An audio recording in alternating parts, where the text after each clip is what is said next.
Hi, this is a presentation about one of my favorite artifacts in the ancient world, and it makes a point that I hope you will keep thinking about. Found in 1901, this device was dredged up from a sponge bed near the Greek island of Antikythera. What went down with that ship were priceless and beautiful works of art that never got to their destination, and among them was this strange object. It appears to have been made sometime around 200 BCE.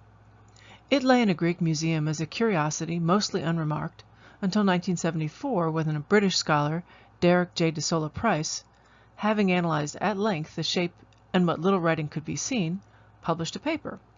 He argued that it was some kind of geared calculating machine. A geared calculating machine in 200 BCE? No one knew what to do with that idea. It seemed highly speculative. But 30 years later, scholars took a second look at those fragments with CT tomography scanning, and they were astonished. DeSola Price seemed exactly right. The inscriptions matched an observed cycle of lunar movements. The machine would have had at least 30 precision hand-cut bronze gears. And based on the gears, a number of models have been made, one of which I've placed there on the right for you to look at. About the size of a mantel clock, there was a face with rotating hands. There was a knob or handle on the side for winding the mechanism forward or backward. And as the knob turned, trains of interlocking gear wheels drove at least 7 hands at various speeds. Instead of hours and minutes, the hands displayed celestial time, 1 hand for the sun, 1 for the moon, and 1 for each of the 5 planets visible to the naked eye: Mercury, Venus, Mars, Jupiter, and Saturn. A rotating black and silver ball showed the phases of the moon. Even more astonishing, there were also 2 dial systems on the back of the case, each with a pin that followed its own spiral groove like the needle on a record player. One of these dials was a calendar. The other showed the timing of lunar and solar eclipses. This is a pretty astonishing discovery, and there are 3 things that I'd like to put in your mind to keep thinking about this specific artifact.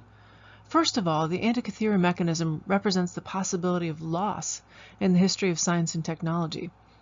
Until the printing press allowed dissemination and craftspeople chose to publish their ideas and practices, it was very possible to lose discoveries. Until the 1500s, and even after, science has had a somewhat non-linear progression. That is, some discoveries are made and lost and made again. Then, to survive and be passed from craft secret to common knowledge and common use, technology needs momentum. It needs to address some kind of perceived need for a group able and willing to impart its new view of the world to others. Cultural choices about what is good to do change what kind of science is done. Finally, precision does not depend on machine tools. It's simply an artifact of persistence. Anyone who is nearsighted can make a gear by intense labor. I've listed some sources from you in the notes if you would like to look more at this. I think it's a fascinating topic, and so I've included some older and some newer sources for you to look at.